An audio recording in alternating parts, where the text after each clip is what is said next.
Happy morning everyone. Hope you all are doing good. So today I am going to introduce to you all र के रूप. So let's start. र के रूप. ये क्या है? र एक व्यंजन है. First of all I would like to tell you कि र जो है ये मात्रा नहीं है. हम इसे ये नहीं बोलेंगे कि क को र की मात्रा आएगी, क्योंकि किसी भी व्यंजन की मात्रा नहीं होती है. जो मात्राएं होती हैं वो होती हैं स्वरों की. अ से अह तक. अ से भी नहीं होती. अमात्रिक शब्द है तो हम कह सकते हैं कि आ से अह तक. ये जो हमारे स्वर हैं, मात्राएं स्वर की होती हैं, लेकिन जो र है इट इज अ व्यंजन. ये व्यंजन है हमारा. जैसे क, ख, ग, घ, ड, ये सारे व्यंजन हैं. तो र भी एक व्यंजन है, तो हम इसे र की मात्रा नहीं करेंगे. री की मात्रा है. री की मात्रा we have done. This is री. तो री की मात्रा हम बोलते हैं, लेकिन र की मात्रा नहीं होती. So let's start. र के कितने रूप हैं बेटा? र के दो रूप हैं. एक है र रेफ और एक है र पदेन. र रेफ कहाँ पे आता है? टॉप पे. और र पदेन किसी भी व्यंजन के, लाइक आई हैव रिटन क, तो उसके पाँव में आएगा र. One slant line. जैसे ये र है, इसके हमने कितने पार्ट्स कर लिए? 2 पार्ट्स कर लिए. वन इज र रेफ एंड वन इज र पदेन.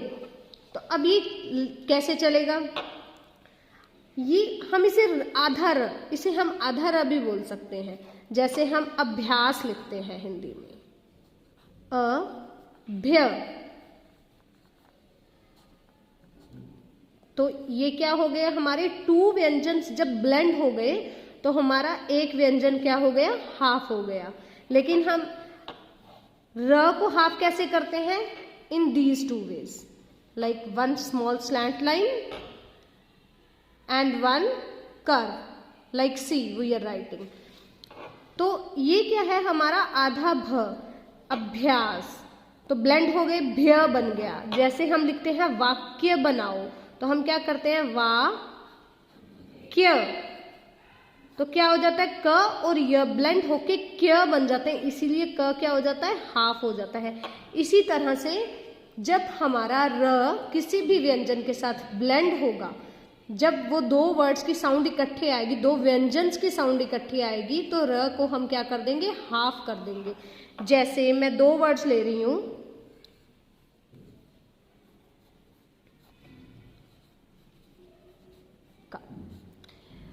I have written come and again come. This is number 1 and this is number 2. So let's start. अब इनमें कैसे लगाएंगे? They both are same words. तो अब र रेफ और र पदेन कहाँ पे आएगी वो मैं आपको बताऊंगी. सबसे पहले हम बात करेंगे ब्लेंड की. जैसे मैंने अभी आपको पहले बताया था कि यहाँ पे हमने 2 व्यंजन्स को ब्लेंड किया था तो वो हाफ हो गया था.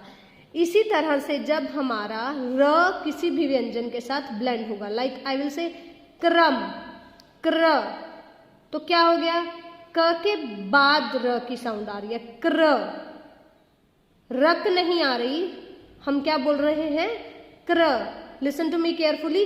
क्रम, क्रम. तो क्या होगा? क के पाँव में अब बाद में आ रही है, तो वो कहाँ पे आ जाएगी? व्यंजन के नीचे. और इसी तरह से हम यहाँ पे बोलेंगे कर्म, कर्म नहीं, कर्म. र की साउंड आ रही है, लेकिन र की साउंड क्या है? शॉर्ट साउंड है. र की साउंड शॉर्ट आ रही है. अब लाइक वही बात हो गई कि हमारा र जो है वो आधा हो गया. तो र जो है वो आधा हो जाएगा, तो वो क्या हो जाएगी? जब हमारे 2 व्यंजन्स के बीच में र की साउंड आएगी, लाइक कर्म. अब कर्म, कर्म. र की शॉर्ट साउंड जब 2 व्यंजन्स के बीच में आएगी, तो फर्स्ट नहीं, सेकंड वाले, जो जिन 2 व्यंजन्स के बीच में आएगी, तो सेकंड वाले व्यंजन के टॉप पर वो हमारा र लाइक दिस चला जाएगा, इस तरह से. सो अभी हमने र पदेन किया ये वाला, और नेक्स्ट है हमारा र पदेन अपसाइड डाउन वी. ठीक है. तो ये हमारे लाइक ट, ठ, ड जो हमारे व्यंजन नीचे से क होते हैं, उनके नीचे हमारा ये वाला र का रूप आता है।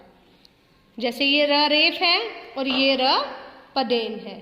बाकी सब क, ख, ग, च, ज ये व्यंजन के नीचे, इन जो व्यंजन हैं उनके नीचे र पदेन ये वाला आएगा। लेकिन जो नीचे से व्यंजन कव है लाइक ट, ठ, ड उनके नीचे हमारा अपसाइड डाउन वी आएगा, उल्टा वी।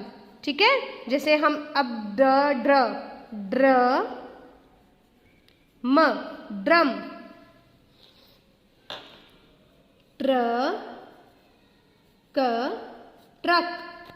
तो इस तरह से हम र के रूप का प्रयोग करेंगे।